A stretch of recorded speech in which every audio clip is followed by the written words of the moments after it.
1 Chronicles 28.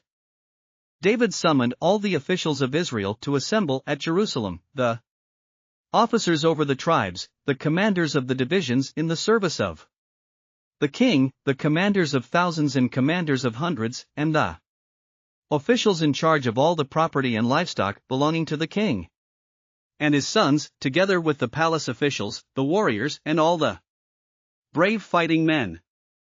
King David rose to his feet and said, "Listen to me, my fellow Israelites. My people. I had it in my heart to build a house as a place of rest for the Ark of the Covenant of the Lord, for the footstool of our God, and I made plans to build it. But God said to me, You are not to build a house for my name, because you are a warrior and have shed blood. Yet the Lord, the God of Israel, chose me from my whole family to be king over Israel forever. He chose Judah as leader, and from the tribe of Judah he chose my family, and from my father's sons he was pleased to make me king over all Israel. Of all my sons, and the Lord has given me many, he has chosen my son Solomon to sit on the throne of the kingdom of the Lord over Israel. He said to me, Solomon your son is the one who will build my house and my courts, for I have chosen him to be my son, and I will be his father. I will establish his kingdom forever if he is unswerving in carrying out my commands and laws, as is being done at this time.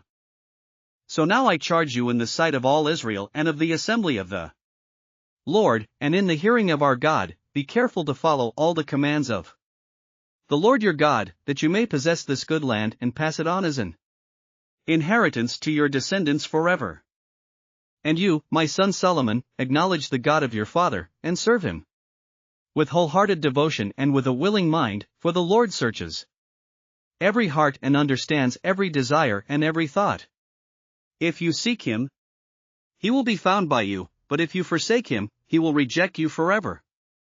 Consider now, for the Lord has chosen you to build a house as the sanctuary.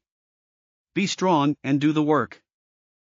Then David gave his son Solomon the plans for the portico of the temple, its buildings, its storerooms, its upper parts, its inner rooms, and the place of atonement. He gave him the plans of all that the Spirit had put in his mind for the courts of the temple of the Lord and all the surrounding rooms, for the treasuries of the temple of God and for the treasuries for the dedicated things. He gave him instructions for the divisions of the priests and Levites, and for all the work of serving in the temple of the Lord, as well as for all the articles to be used in its service. He designated the weight of gold for all the gold articles to be used in various kinds of service, and the weight of silver for all the silver articles to be used in various kinds of service. The weight of gold for the gold lampstands and their lamps, with the weight for each lampstand and its lamps, and the weight of silver for each silver lampstand and its lamps, according to the use of each lampstand. The weight of gold for each table for consecrated bread. The weight of silver for the silver tables. The weight of pure gold for the forks, sprinkling bowls, and pitchers, the weight of gold for each gold dish. The weight of silver for each silver dish. And the weight of the refined gold for the altar of incense. He also gave him the plan for the chariot, that is, the cherubim of gold that spread their wings and overshadow the ark of the covenant of the Lord. All this, David said, I have in writing as a result of the Lord's hand on me, and he enabled me to understand all the details of the plan. David also said to Solomon his son, Be strong and courageous, and do the work. Do not be afraid or discouraged, for the Lord God, my God, is with you. He will not fail you or forsake you until all the work for the service of the temple of the Lord is finished.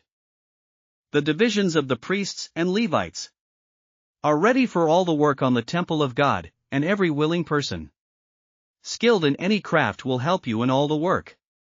The officials and all the people will obey your every command. Thanks for listening to another chapter of the Bible. At My Faith Fuel, we believe a good coffee fuels your faith and energizes your day. Please visit myfaithfuel.com to explore our delicious coffee blends. Part of each purchase goes to training worshipers around the world. Thanks for listening.